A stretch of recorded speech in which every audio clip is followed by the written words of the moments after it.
चलिए अगले कॉलर चलिए को फिर लेते हैं। इजाजत लेते हैं इनसे, मुस्लिम भाइयों को लेंगे, उसके बाद लेंगे नॉन मुस्लिम को, एक मुस्लिम। मेरा तो अगर इतना इल्म म्यूट आ था। गया सबके पास तो पांचवा बन जाए, खुद ही मुजतहिद बन जाए भाई, मुजतहिद आज के जी जमाने में भी। अस्सलाम वालेकुम।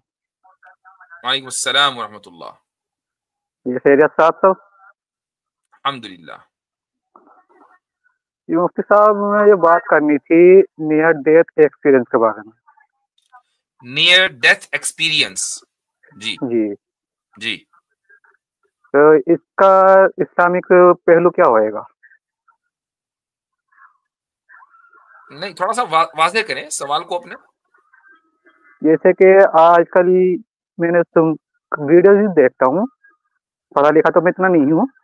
जैसे कि साइंस में चल रहा है कि कुछ लोग मरते हैं और मरने के बाद दोबारा आ जाते हैं, उसके बारे में। नहीं, ये जो साइंस कहते हैं कुछ लोग मरते हैं, जी यही क्वेश्चनेबल है। बहुत सी जी बहुत सी कहानियां भी हैं इस तरह की। कुछ लोग ये जो कहते हैं ना, कुछ लोग मरते हैं और मरने के बाद वापस आ जाते हैं, ऐसा कुछ नहीं होता। जी वो मरते ही नहीं है, वो जो मरेगा वो वापस कैसे आएगा? नियर डेथ ये एक्सपीरियंस तो मैं जानता हूँ। दो अलग अलग चीजें हैं। हाँ, नियर डेथ एक्सपीरियंस का जो एक्सपेरिमेंट चल रहा है उसके बारे में। असल में एक इंसान जब मरने के करीब होता है तो वो उसका दिमाग किसी न किसी तरीके से काम कर रहा होता है, जिस्म आहिस्ता आहिस्ता शट डाउन होना शुरू होता है, और फिर उसकी जो पूरी जिंदगी की जो साइकोलॉजी है, पूरी जिंदगी जो उसने सीखा है, जिस तरीके से जिंदगी गुजारी है, वो साइकोलॉजिकल इफेक्ट उसका उस वक्त होता है। उसका शुरूर उसको वो चीजें दिखाता है जिन चीजों को वो मानता आ रहा है। ठीक है, अब अगर मान लीजिए उसको मौका मिल जाए उसको बताने का, थोड़ा सा उसको कॉन्शियसनेस गेन हो जाए और वो बताने लगे, तो कहेगा यार मैंने ये चीज देखी, मैंने वो चीज देखी। दरअसल वो क्या उसने देखा है, वो पूरी जिंदगी जिस तरीके से उसने गुजारी है, क्रिश्चियंस होकर गुजारी, क्रिश्चियन स्पिरिट में तो वो स्पिरिट देखते थे, तो ये कोई, हाँ, अगर वो, अब हम इस्लामिक कॉन्सेप्ट पर आ जाते हैं कि जब एक इंसान की रूह कब्ज होने वाली होती है, ये वो मौका है कि अब वो एक अपने मिनट, आप अपना माइक म्यूट रखे भाई, पीछे झगड़ा हो रहा है क्या? बंद कर माइक अपना। जी, अब ये वो मौका है जब उसकी रूह कब्ज होने वाली है, और इस्लामिकली ये है कि भाई मलाइका आ गए कब्ज करने के लिए, फरिश्ते आ गए हैं। ये वो मौका है कि अब वो अपने इस एक्सपीरियंस को बयान करने के लिए, बताने के लिए कभी वापस नहीं आएगा। ये मुमकिन नहीं है कि फरिश्ते रूह कब्ज करने के लिए आ जाओ, कहे जरा ठहरो, जरा सबर करो, और वो कहे जरा मैं बता कर आ रहा हूं कि मैं क्या एक्सपीरियंस कर रहा हूं। ऐसा नहीं होगा। उस फरिश्ते उसकी रूह कब्ज करने के लिए आएंगे। अगर वो शख्स नेक होगा तो उसको ऐसे फरिश्ते नजर आएंगे कि जिनको देखकर उसको सुकून महसूस होगा, और अगर वो बद होगा तो उसको ऐसे फरिश्ते नजर आएंगे जिसको देखकर उसको सुकून महसूस नहीं होगा। लेकिन उस एक्सपीरियंस को बयान करने के लिए वो जिंदा नहीं होगा। अब उसका मेटाफिजिकल वर्ल्ड का जो जर्नी है वो शुरू हो गई है यहां से। चले गए? अच्छा चले, खैर बात मुकम्मल हो गई। जी, आबिद इब्ने मोइन। जी अस्सलाम वालेकुम मुफ्ती साहब। वालेकुम अस्सलाम व रहमतुल्लाह। तो मेरे तीन कुछ सवाल है इल्हाद के ताल्लुक से। अच्छा, तो पिछले साल आपने एक डिबेट की थी उवैस इकबाल के साथ में, तो वो डिबेट से मैं काफ़ी इंस्पायर हो गया अल्हम्दुलिल्लाह, और फिर मैंने भी अपनी कुछ रिसर्च शुरू कर दी, स्टडी शुरू कर दी, मैं ऐसा बोलूँगा। अच्छा, तो फिर उसके बाद मैंने आपके काफ़ी वीडियोस देखे एथिज़्म के मौजू पर, और उसके डिबेट्स वगैरह भी बहुत देखे। अच्छा, पिछले कुछ हफ्ते पहले मेरी एक पैसिव एथिस्ट से एक माइल्ड डिबेट हो गई। डिबेट भी नहीं बोलूंगा, एक छोटी सी आर्गुमेंट चल रही थी। बहुत जबरदस्त फील्डिंग लगाई आपने, एक पैसिव एथिस्ट से माइल्ड डिबेट। हाँ, वो इसलिए क्योंकि मतलब मैं ज्यादा इंफॉर्मेशन नहीं देना चाहूंगा क्योंकि वो मेरा बॉस है, तो हाँ, तो इसलिए। अच्छा, तो जो डिबेट चल रही थी वो वैसे शुरू तो किसी और टॉपिक से हुई थी, बट आगे बढ़ते बढ़ते कहीं और चली गई। हाँ, लेकिन फिर आर्ग्यूमेंट्स एक्सचेंज हुए। अच्छा, तो आपने अच्छा जो भी डिबेट्स आपने देखी उसमें मैं कुछ चीजें समझा हो, तो उसमें एक आर्ग्यूमेंट है खुदा के वजूद के से ताल्लुक। जैसे अगर दुनिया की बहुत बड़ी तादाद खुदा का तसव्वुर करती है या कर सकती है, तो it is basically you know it proves or it's an argument that God exists. अच्छा, तो इसका हर फर्क, हाँ, तो अच्छा, तो इसका फिर उसने काउंटर आर्ग्यूमेंट दिया मुझे कि युवल नोआ हरारी की एक किताब है सेपियंस। हाँ, तो उसमें कुरान चल रहा है आजकल। आपके बॉस को पूछिएगा, आप उनको फिक्शन पढ़ने का बड़ा शौक है शायद जी, वो तो फिक्शन है। मुल्हिदों का कलाम इलाही है ये। जी जी हाँ जी। तो क्या कहा उस किताब में, क्या लिखा है? तो उस किताब में बेसिकली ये लिखा है कि जब दुनिया का आगाज हुआ था, पुराने लोग जो इवॉल्व हुए थे, फिर उन्होंने एक इमेजिनरी ऑर्डर बनाया। तो बेसिकली वो राइटर के हिसाब से और अपेरेंटली मेरे बॉस के हिसाब से भी, कि ये जो पूरा निजाम है या ये जो मजहब है, ये जो दीन है, ये सारे रिलीजन है, ये बेसिकली एक इमेजिन ऑर्डर है to you know set up moral in the society and what not.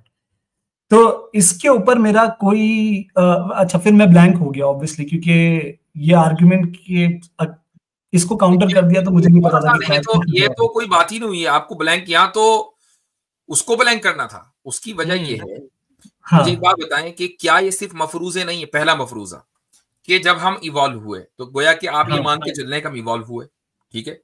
अच्छा, पॉइंट नंबर 1। पॉइंट नंबर 2 ये है कि दुनिया ने, लोगों ने एक ऑर्डर कायम करने के लिए मजहब गढ़ लिए, ठीक है? अब इसकी क्या दलील है? इसकी कोई दलील नहीं है। ये उसका खालिस एक मफरूजा है कि लोगों ने सोसाइटी में ऑर्डर कायम करने के लिए मजहब गढ़ लिए। तो मैं कहता हूं फिर एक ही मजहब गढ़ते ना सारे, कितने सारे मजहब क्यों गढ़ लिए? ऑर्डर तो तब भी कायम नहीं हुआ। अच्छा, मुफ्ती साहब ये गौर करें ना कि मजहब घड़ लिए गए, उसके लिए इन्होंने ये कहानी गढ़ी। हाँ, ये कहानी भी तो गढ़ी नहीं है ना, पूरी किताब गढ़ी हुई है वो।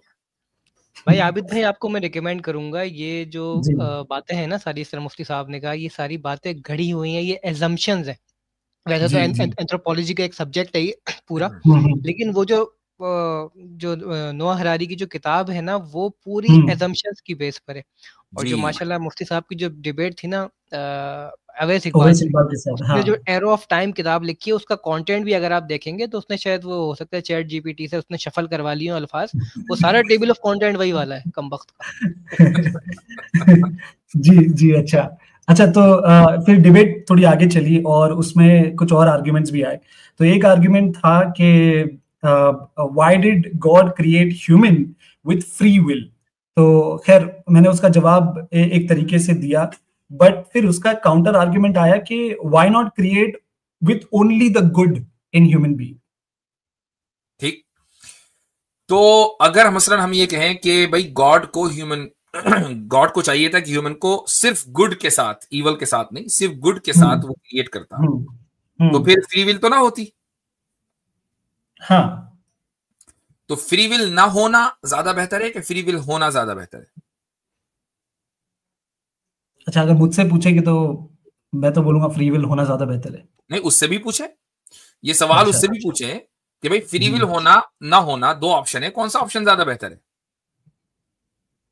अगर कॉमन सेंस है तो आदमी ये कहेगा कि हाँ जी फ्री विल होना ज्यादा बेहतर है। मुझे आजाद, हमें ह्यूमनिज्म पूरी क्या चीज है? ह्यूमनिज्म ये है कि मैं मुकम्मल फ्री हूं।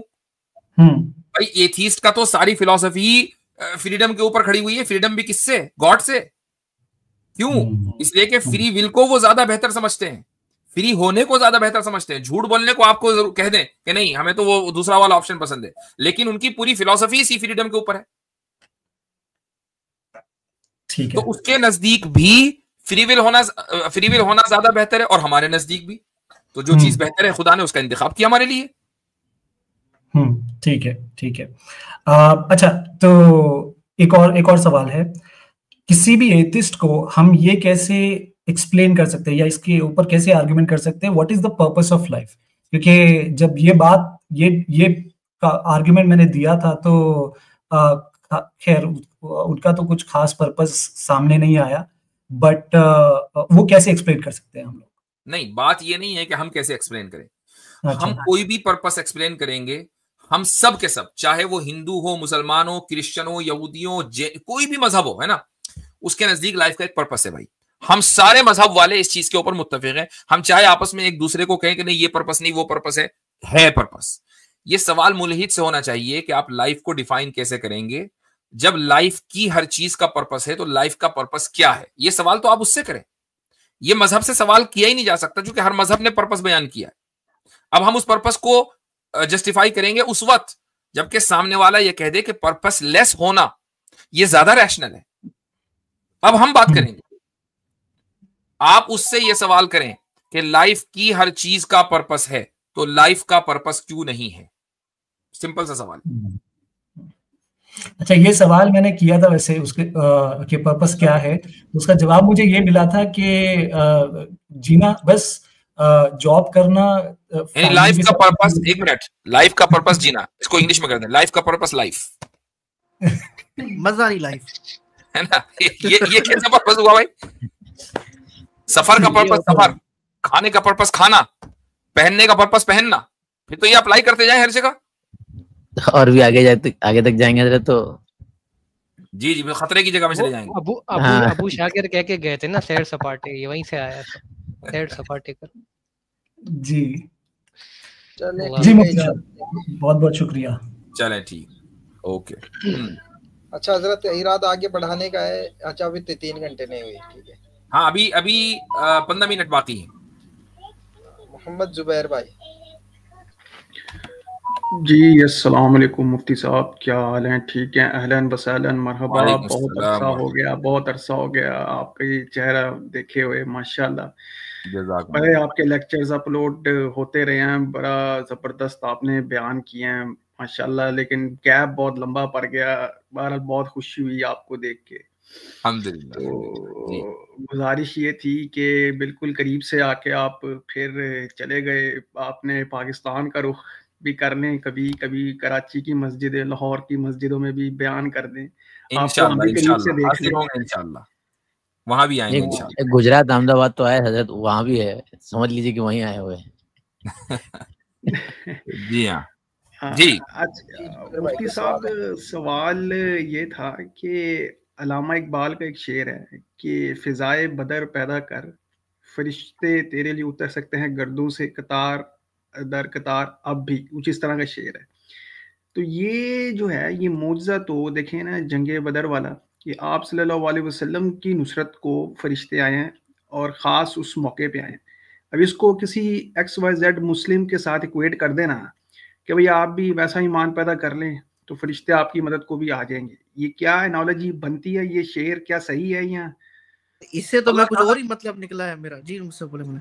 जी, अल्लाह ताला ने एक उसूल बयान किया है कि इन तंसुरुल्लाह यंसुरकुम व युसब्बित अक़दामकुम, कि अगर तुम अल्लाह की यानी अल्लाह के दीन की मदद करोगे तो अल्लाह तुम्हारी मदद करेगा और तुम्हारे पैरों को जमा देगा। तो ये जो फिजाए बद्र पैदा करने की बात अल्लामा इकबाल कह रहे हैं वो यही कि भाई तुम्हारा ईमान मजबूत होना चाहिए जैसे सहाबा का ईमान था, तुम्हारा तवक्कुल बड़ा मजबूत होना चाहिए अल्लाह के ऊपर जैसा कि सहाबा ने तवक्कुल किया था। तो अल्लाह तुम्हारी मदद करेगा। वो मदद कैसे करेगा वो अल्लाह की मर्जी है। एक मौके पर बदर में उसने फरिश्तों को नाजिल करके मदद कर दी। एक चीज ये भी जहन में रखनी चाहिए कि हमारे यहाँ यानी शरीयत में एक 2 तरह के निज़ाम पाए जाते हैं। अभी थोड़ी शुरू में मैंने बात की ही इशारा किया। एक है निज़ाम तशरीई और एक है निज़ाम तकवीन। निज़ाम तशरीई का मतलब ये होता है कि आप ये काम करेंगे आपको सवाब मिलेगा, नहीं करेंगे तो गुनाह मिलेगा, ये हर एक इसका पाबंद है, ठीक है। एक है निज़ाम तकवीन, इसका ताल्लुक गुनाह और सवाब से नहीं है। ये अल्लाह ताला के कुछ इस तरह के राज हाय सरबस्ता हैं कि अगर आप मसलन फला काम करेंगे तो अल्लाह ताला इस तरीके से मदद करेगा। उसका एक हिस्सा मैं बताता हूं, वो हिस्सा है मलाए साफिल। मलाए आला और मलाए साफिल 2 तरह के 2 इस्तिलाहात और टर्मिनोलॉजी पाई जाती है। मलाए आला क्या है? उसको कहने आप आसमानी फरिश्ते। मलाए साफिल क्या है? उसको कहने आप जमीनी फरिश्ते।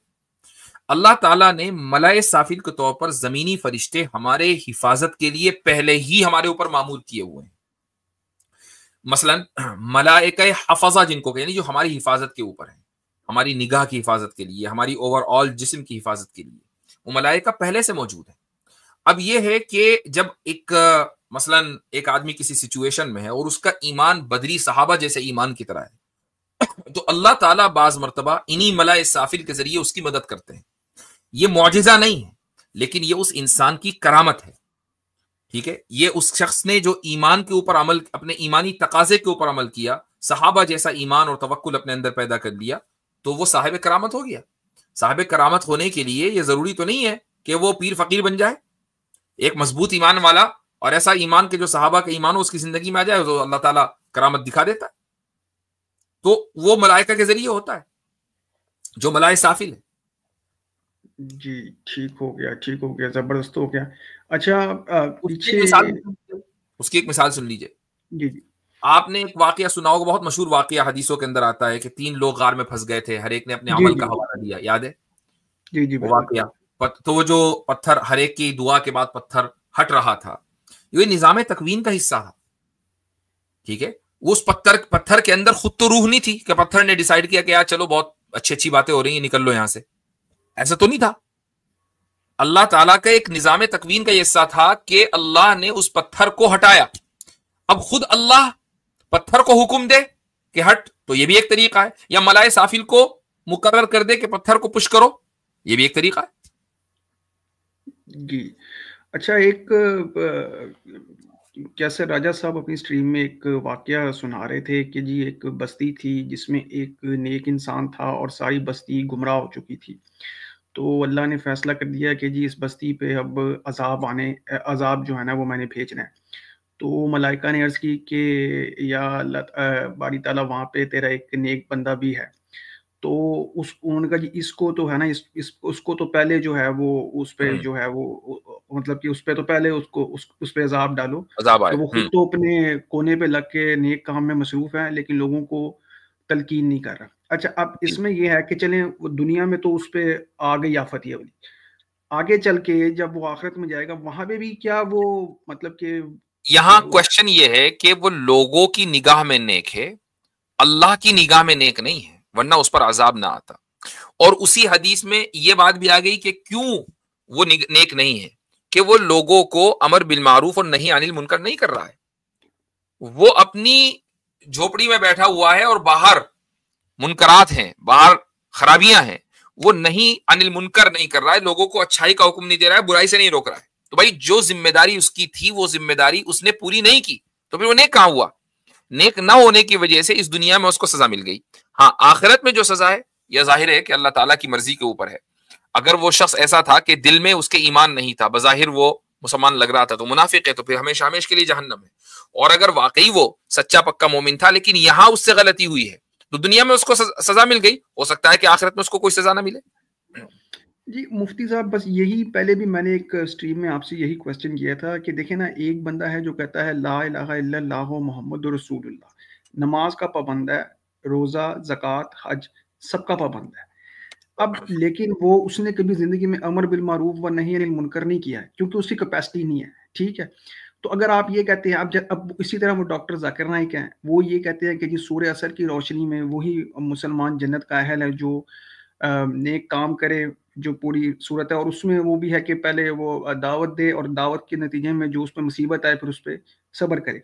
अच्छा, अब अगर ये जन्नत का हकदार वो इस बंदे को कह रहे हैं कि भाई दावत करे और उस पर सब्र करे, तो फिर ये तबलीग तो फिर एक आप समझ लेना कि फर्ज बन गया ना। फिर इस पर तो मैं कमेंट नहीं करूंगा कि चूंकि मैंने खुद डॉक्टर जाकिर नाइक साहब की जबानी ये नहीं सुना है, तो जब तक मैं सुन न लूं, बाज मर्तबा एक हर्फ एक लफ्ज से फर्क पड़ जाता है। लेकिन आपने जो बात कही है वो ये कि अमर बिल मारूफ, उसको मैं समझा देता हूं। अमर बिल मारूफ और नहीं अनिल मुनकर के 3 दर्जात हैं, ये आपको मालूम होना चाहिए।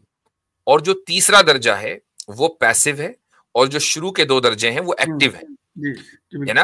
वो आपको पता ही है कि जबान से या हाथ से, ये दोनों एक्टिव हैं, और दिल से ये पैसिव है। तो अगर ये शख्स जो बस्ती में बैठा हुआ है, इसके ऊपर अजाब आया, हो सकता है कि वो पैसिव लेवल के ऊपर भी अमर बिल मारूफ और नहीं अनिल मुनकर ना कर रहा हो। ये पॉसिबल है, ये तो बिल्कुल है। क्योंकि देखें ना, बाज़ औक़ात माहौल ऐसा होता है दाएं बाएं। अब देखें ना, किसी बंदे को हम एक दफ़ा ही कह सकते हैं कि भाई फजर में नमाज में उठा करो, अब आपको वो समझ लें एक कान से सुन के दूसरे कान से निकाल दे, तो बंदा फिर आखिर बंदा है, वो कहता है कि यार ठीक है मेरा काम था, मैंने इसको बता दिया। अब ये नहीं सुनता है तो यार मैं फिर अपना तो किबला सीधा रखूं ना। मैं बिल्कुल सही है, आपने आपकी जो जिम्मेदारी थी वो आपने पूरी कर दी। आपने एक मरतबा उसको कह दिया। ये डिपेंड करता है कि आपकी अथॉरिटी क्या है उस शख्स के ऊपर। वो आपकी औलाद है तो एक मरतबा कहना तो काफी नहीं होगा ना। जी मतलब कि कोई अननोन बंदे की बात कर रहा हूँ मैं, कोई अननोन बंदे की बात है, आपने उसको एक मरतबा कह दिया, काफी हो गया, अमर बिल मारूफ हो गया। ठीक हो गया। चले मुफ्ती साहब, बातें तो बेशुमार होती है और लोगों ने भी बात करनी है। बहरहाल बहुत आपको देख के खुशी हुई, खैर वाफियत से आप अपनी जगह पे पहुंच गए। तो बाकी मुफ्ती अब्दुल्ला से भी रिक्वेस्ट है कि आप इतवार को आ जाया करें, तो इनसे भी बड़ी मालूमात हमें मिलती रहती हैं, बड़ा कुछ सिखाते रहते हैं फिकी मामला पे। तो बहरहाल सारे ही आप लोग अनमोल मोती हैं और बहुत बहुत बहुत खुशी होती है आप लोगों से बात करके। बहुत मेहरबानी, थैंक यू। जी हाँ, इजाजत लेंगे। हमजा साहब हमारे साथ मौजूद हैं। हमजा भाई कैसे हैं? माइक अनम्यूट करें। अच्छा, अब आगे जो है अगर तरतीब देख लें, हमजा है, मोहम्मद फरहान है, सैयद है और फनी 8 BP, बस जी। अस्सलाम वालेकुम वरहमतुल्लाह मुफ्ती साहब। वालेकुम अस्सलाम वरहमतुल्लाह। जी मुफ्ती साहब, कोई सवाल तो नहीं है मेरा, बस खाली एक रिक्वेस्ट थी कि जैसे आप अभी यहाँ हमारे यहाँ गुजरात आए थे तो एक पोस्ट डाल देते तो हम आपसे मुलाकात कर सकते। इसीलिए तो नहीं डाली।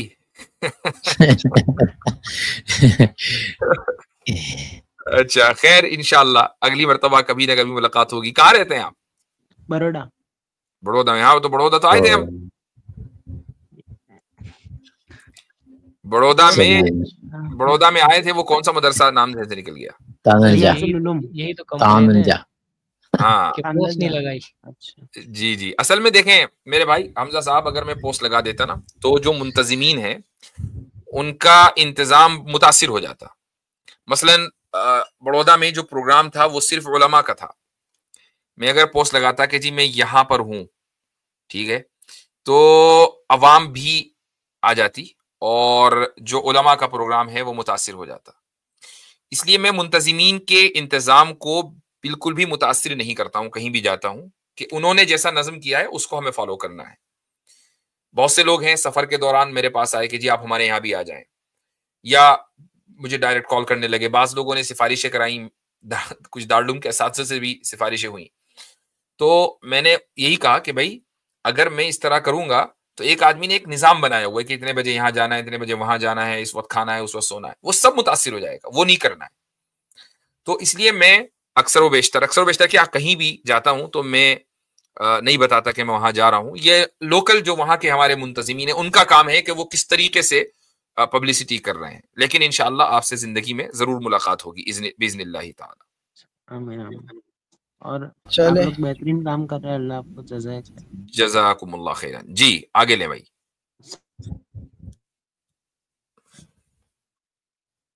एमडी फरहान साहब। अस्सलाम वालेकुम। वालेकुम अस्सलाम वरहमतुल्लाह। मुफ्ती साहब, जैसे अभी आप कोलकाता में आए थे तो मेरा तो कुछ पढ़ाई चली थी, वैसे मैं मिलने नहीं आ पाया। वैसे मैं कोलकाता का हूँ लेकिन मैं बिहार में रहता हूँ। जी मेरा एक सवाल था, जैसे मेरे 3 सवाल है, लास्ट वाला तो कुछ लंबा चल जाएगा इसलिए मैं पहले दूसरा पूछ लेता हूँ। पहला है कि एक आलिमियत होता है दर्स निज़ामी के और एक आलिमियत होता है दर्स औलिया का। जैसे मेरी अम्मी हो गई, मेरी खाला हो गई, वो दर्स औलिया के उसमें मतलब आलिमियत की हैं। तो लोग दोनों में फ़र्क क्या होता है और किसे करना ज़्यादा बेहतर है? मुझे नहीं मालूम। मैं समझता हूँ कि ये सवाल किसी और से किया जाए। अगले सवाल पर आ जाएं। जी अच्छा, आपका एक दारुल उलूम ऑनलाइन चलता है, उसको भी छोड़ दीजिए, अगले सवाल पे आए। ठीक है। नहीं, उसमें मेरा कुछ दूसरा सवाल था, तो वो मैं आपको ईमेल कर देता हूँ, उसमें मतलब उसके हिसाब ईमेल से कीजिए उसके ताल्लुक से। दारुल उलूम ऑनलाइन की वेबसाइट पे जाइए, वहां से ईमेल कीजिए, तो वो कैसा है क्या है वो उसके बारे में वहां पता चलेगा, स्ट्रीम में नहीं। जैसे एक मेरे फ्रेंड है, भाई जैसे, उनसे जैसे आजकल आप मतलब ये है कि अगर आपका बेटा जैसे निकाह के उसमें सवाल है, तो जैसे उनका कहना है, आपने एक वीडियो में आपने शायद अबू हनीफा साहब को कोट किया था कि लड़का का निकाह तभी करे जब वो कमाए और लड़की तभी निकाह करे जब वो घर संभालने के लायक हो। सही है ना भाई? ये सब मैंने कोट कहाँ किधर किया था? ये भाई एक काम करो, तुम सैटरडे संडे को आ जाओ भाई, फिकी स्ट्रीम में आ जाओ, छोड़िए, मतलब लेट्स से आपने कोट नहीं किया था, मतलब मैं कुछ पूछ रहा हूँ सवाल इस पे। ठीक है, फिर इजाजत लेंगे आपके, आप नहीं सवाल चलें, ठीक है। नहीं, मुझे जो मैंने कही वो आपका सवाल सही नहीं है, और ये सवाल जो फिकी सवाल है ये आप मुफ्ती अब्दुल्ला मिनहाज साहब की स्ट्रीम पर, मंडे को होती है ना आपकी स्ट्रीम मुफ्ती साहब? नहीं, मेरी फिकी सवाल नहीं है, मेरी दूसरी सवाल है। फिकी सवाल है भाई, सुनिए आप, एक बार सवाल सुन लीजिए आप जी, दोबारा बोलें जी। जैसे कि कुरान में भी है कि अगर आप मतलब आप निकाह करना चाहें, अगर आप निकाह के लायक नहीं हैं तो आप रोजा रखें। तो अगर ये करना नहीं, सूरह निशा में है शायद कि आप निकाह करें और नहीं, सॉरी रोजा रखे तो हदीस में है, बांधिए रखें कुरान में। बात सही से करें। हाँ, मैं सवाल डायरेक्ट पूछता हूँ। हाँ, डायरेक्ट पर आए, अभी तक के नहीं तमहीद छोड़ दीजिए, सीधा सवाल करें। अगर एक लड़का कमाता नहीं हो लेकिन उसका माँ बाप इतना पैसा हो कि वो निकाह करा के उनकी बीवी को खिला सके, तो ये जायज होगा? आपके अम्मा अब्बा ने आपका निकाह नहीं कराया अभी तक? नहीं। हाँ, तो ये बात है ना, असल बात ये है, यही मसला है असल में। ऐसा है, मोहम्मद फरहान साहब का निकाह नहीं हो रहा है भाई। मैं कहूंगा माँ बाप को इनकी हालत पर रहम खाएं, और ये आपकी औलाद है, आप इनको 10 चीजें दिलाते ही होंगे, इनको खिलाते हैं पिलाते हैं, घर पर अगरचे ये बालिग है, आपके घर पर रहते हैं, आप इनकी स्टडीज का खर्चा उठाते हैं, तो अगर इनको निकाह की जरूरत है तो इनका निकाह भी कराएं। ये अब इसकी क्या जरूरत है कि नहीं पहले खुद कमाओ? बेहतर तो यही है, वैसे बेहतर तो यही है, लेकिन अगर मान लीजिए आपके माँ बाप आपको सपोर्ट कर सकते हैं तो उनको सपोर्ट करना चाहिए, उनकी तरफ से आपके ऊपर एहसान होगा, बहुत अच्छी बात है। तो अब आप देखिए कहाँ आलिमी या दरसे निजामी दारुल नहीं, वो सेकंड क्वेश्चन, वो सेपरेट क्वेश्चन था, वो दूसरा क्वेश्चन था। अच्छा, ये यहाँ पे जैसे मेरे जो भाई हैं वो कहते हैं, नहीं एक सेकंड सुन लीजिए आप, मेरे भाई कहते, एक सेकंड सुन लीजिए आप, मेरा भाई कहते हैं कि हदीस कुरान मतलब इस्लाम में लड़की का जो नान नफका है वो तुम्हारे ऊपर जिम्मेदारी, वो तुम्हारे माँ बाप क्यों खिलाए? तो बात तो सही है, बिल्कुल आपके ऊपर जिम्मेदारी है। तो अब आपके माँ बाप अगर आपके ऊपर एहसान कर रहे हैं और आपको इतने पैसे दे रहे हैं कि आप अपनी बीवी का नान नफका दे सकें, तो ये उनका एहसान होगा, जिम्मेदारी नहीं है। इसीलिए उनका भी एहसान ही चल रहा है, ये भी नहीं, उनका कहना है कि नान नफका वाजिब और तुमको देना है, जैसे वितिर तुम पे वाजिब है तो तुम्हारे बदले तुम्हारे माँ बाप पढ़ देंगे? बिल्कुल नहीं पढ़ेंगे। ऐसे ही नान नफका तुम पे वाजिब और तुमको देना, तुम अपने माँ बाप से पैसा लेके नहीं दे सकते हो। ये मेरा सवाल है। अगर आप अपने माँ बाप को मजबूर करेंगे कि भाई देखो नान नफका अगरचे मेरे पर वाजिब है देना तुम्हें, तो ये दुरुस्त नहीं होगा। लेकिन अगर माँ बाप की तरफ से एहसानन आपको दे दिया जाए, इतने पैसे दे दिए जाए, मसलन आपकी एहलिया का नान नफका मान लीजिए 5,000 रुपए है माहाना, उन्होंने आपको 10,000 रुपए बांध रखे हैं, भाई हर महीने हम आपको 10,000 रुपए देंगे। अब आप उसका चाहे जो करें, उसमें से 5,000 अपनी एहलिया को दे दीजिए, क्या मसला है?